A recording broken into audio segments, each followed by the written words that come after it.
pausiku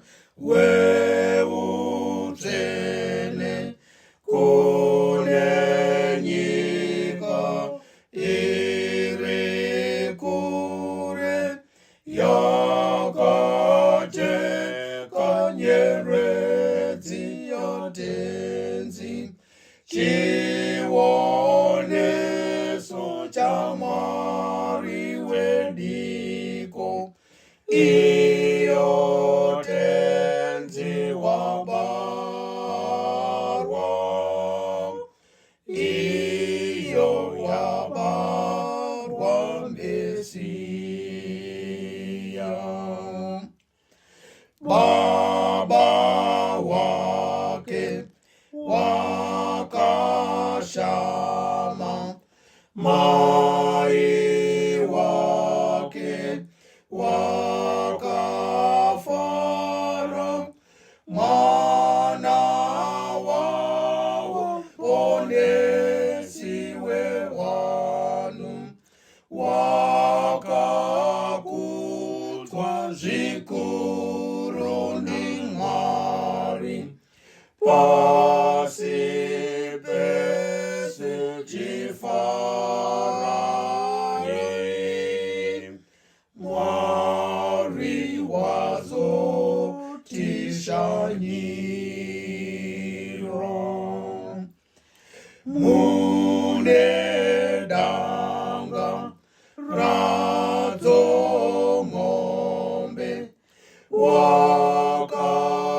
wakabarwa mwana mutsva, ndiye mwana wa Mwari mupenyu, ndiye rudo rwa Baba kunesu, ndiye mudi wevanhu